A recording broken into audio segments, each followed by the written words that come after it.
देखते हैं कि स्पेस हाइट रेशियो क्या होता है। देखिए, ये आपके पेपर के लिए काफ़ी ज़्यादा इम्पोर्टेंट रहता है। ये लगभग हर साल आपके पेपर में पूछा जाता है कि स्पेस हाइट रेशियो क्या होता है। डायरेक्ट आपको टिप्पणी करने के लिए दे देता है। तो देखिए, अगर इसकी बात करें तो ये जो होता है, ये दो लैंपों की बीच की जो क्षैतिज दूरी होती है उसके और उसका जो लैंप की जो फर्श से ऊंचाई होती है उसी के रेशियो को हम लोग कहते हैं स्पेस हाइट रेशियो। यानी कि दो लैंपों के बीच की क्षैतिज दूरी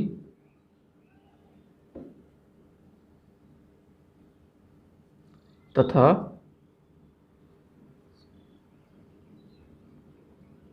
लैंप की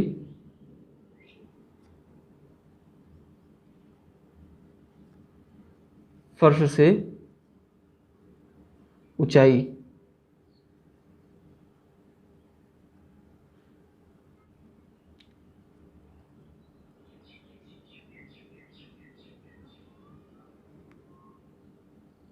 अनुपात को स्पेस हाइट रेशियो कहते हैं।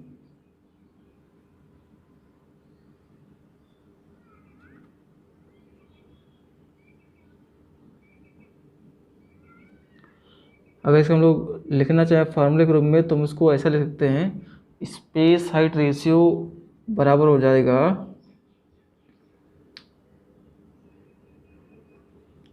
Horizontal distance between two lamps upon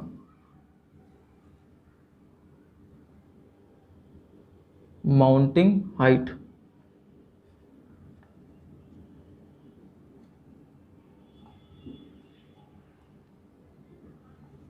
of lamp. कहने का मतलब ये है कि horizontal distance between two lamp यानी कि दो कंसेक्यूटिव या फिर एडजेसेंट जो लैंप आपके लगे होंगे उनके बीच की दूरी की बात कर रहा है ये। और माउंटिंग हाइट मीन्स सरफेस से वो कितनी ऊंचाई पर लगा हुआ है इसकी बात कर रहा है ये। तो स्पेस हाइट रेशियो यही होता है, इसका ये फार्मूला है। ये पेपर में आपके काफ़ी पूछा जाता है तो इसको ध्यान में रखिएगा। स्पेस हाइट रेशियो की वैल्यू की बात करें तो इसकी जो वैल्यू होती है 1 और 2 के बीच होती है।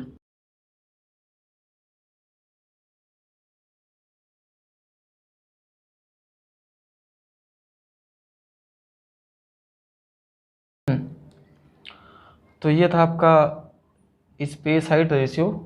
अब आइए आगे देखते हैं हर्ष गुणांक क्या होता है।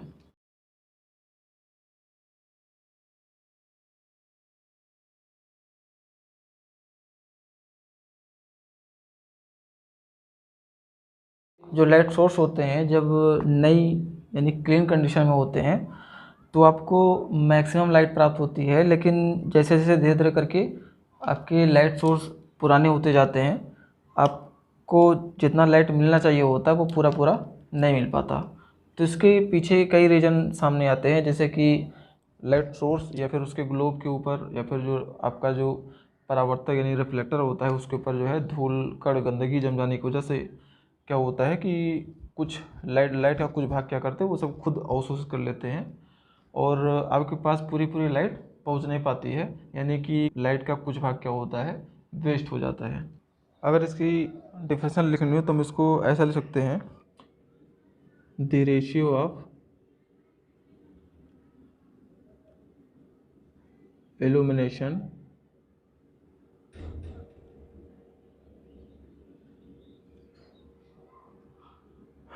when ideally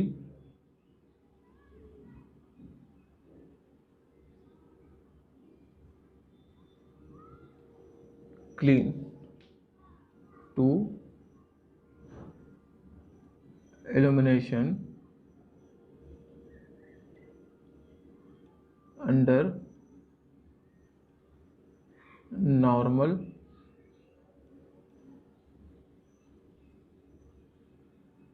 working condition ideally clean का मतलब ये कि जब आपका जो सोर्स हो बिल्कुल नया नया हो। आइडियल कंडीशन की बात हो रही है जब आप बिल्कुल साफ़ सुथरा हो, उस पर कोई गंदगी ना लगा हो, और आपके जो फिटिंग है और आपका जो रिफ्लेक्टर है ये सब बिल्कुल क्या हो, परफेक्टली क्लीन हो। तो ये उस अवस्था की बात कर रहा है। और इसके बाद क्या कर रहा है, elimination under normal working condition, यानी कि सामान्यतः जो कार्यरत अवस्था की बात कर रहा है। इसी का जो रेशियो होता है क्या कहलाता है, डिप्रिसिएशन फैक्टर या फिर हास्य गुणांक। और इसकी वैल्यू को अगर हम लोग बात कर लें तो जो डी एफ यानी कि डिप्रिसिएशन फैक्टर की जो वैल्यू होती है ये 0.6 टू 0.8 होती है।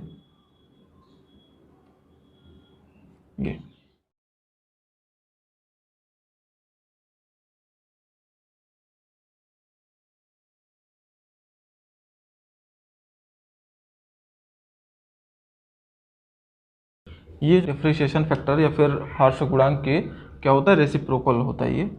यानी कि इसको आप लिखना चाहो लिख सकते हो, reciprocal of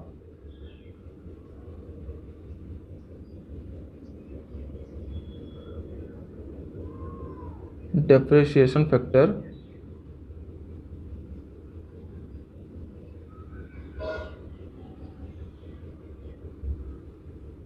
is known as maintenance factor, यानी कि M F is reciprocal of D F.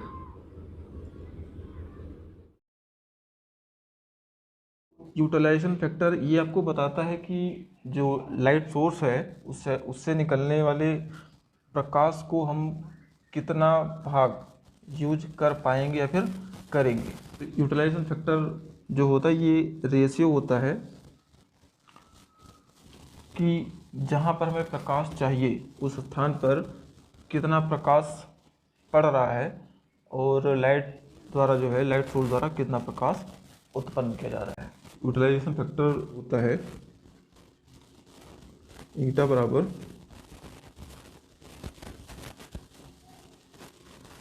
Lumen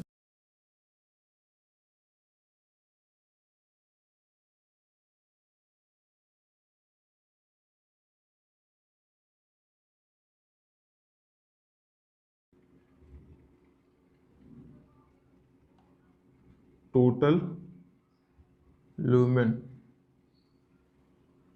emitted by light source. ये कहने का मतलब ये है कि लाइट सोर्स द्वारा कुल कितना लुमिनस फ्लक्स जनरेट किया जा रहा है और उसका कितना भाग वर्किंग प्लेन यानी कि जहाँ पर आपको आवश्यकता है उस स्थान पर उसका कितना भाग रिसीव हो रहा है। तो ये जो रेशो होता है ये क्या कहलाता है, आपका यूटिलाइजेशन फैक्टर। जो ईटा होती है ना यूटिलाइजेशन फैक्टर होता है, इसकी जो वैल्यू होती है ये हमेशा 1 से छोटा होता है। 1 से कम होने का मतलब ये है कि आप कभी भी लाइट सोर्स से निकलने वाले प्रकाश को 100% कभी भी यूज नहीं कर सकते, यानी कुछ ना कुछ जो है वो वेस्ट हो ही जाता है। तो अगर आप डायरेक्ट लाइटनिंग से अगर प्रकाश प्राप्त कर रहे हैं तो इसके लिए जो वैल्यू होती है ईटा की ये 0.4 से 0.6 के बीच होती है। और अगर आप इनडायरेक्ट लाइटनिंग यानी कि किसी रिफ्लेक्टर के थ्रू अगर प्राप्त कर रहे हैं तो इसकी जो वैल्यू होती है 0.1 से 0.5।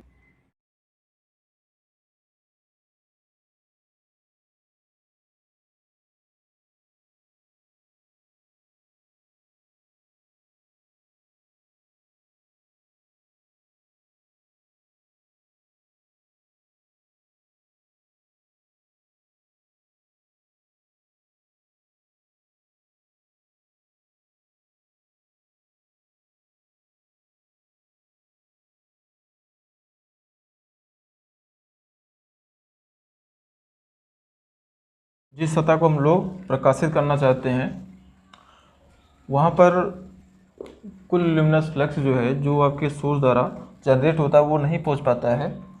इसके कई सारे कारण हो सकते हैं। जैसे कि पहला कारण जो कॉमन सा है वो बनता है कि आप की जो लाइटनिंग व्यवस्था है, यानी प्रकाश योजना है, वो कैसा है, डायरेक्ट लाइटनिंग है या फिर इनडायरेक्ट लाइटनिंग है। और दूसरी चीज़ ये भी डिपेंड करता है कि आपका जो लाइट सोर्स है वो कितनी ऊंचाई पर लगा है। अगर ज़्यादा ऊंचाई पर लगा हुआ है, आप जैसा सोचते हैं कि सोच रहे हैं कि प्रकाश हमें ज़्यादा मिले, तो ऊंचाई अधिक होने की वजह जो है हो सकता है कि आपको पूरा प्रकाश जितना मिलना चाहिए वो मिल ना पाए। और उसका जो तीसरी चीज़ होती है, ये डिपेंड करता है कि जो आपके कमरे की जो दीवारें हैं और उस पर जो किया गया कलर है वो इफेक्ट डाल सकता है। यानी कि क्योंकि होता क्या है कि जो प्रकाश उत्सर्जित होता है लाइट सोर्स द्वारा, वो दीवारों द्वारा और उस पर जो किया गया कलर होता है उसके द्वारा क्या होता है, कुछ भाग अवशोषित कर लिया जाता है। इसीलिए हम लोग कोशिश ऐसा करते हैं कि अगर हमें प्रॉपर लाइट चाहिए कमरे में, तो इसके लिए हम कोशिश करते हैं कि कोई ऐसा कलर चुनते हैं जो, और उसके बाद ये भी देखा जाता है कि आपके कमरे की साइज़ क्या है। ऐसा तो नहीं कि आपका कमरा काफ़ी ज़्यादा बड़ा हो और आप उस कमरे में जो है एक दो लाइट लगाए हुए हैं, तो ऐसा होने पर भी जो है आपको पूरी तरीके से जितना आप लाइट चाहते हैं वर्किंग प्लेस पे, आपको पूरा पूरा नहीं मिल पाएगा।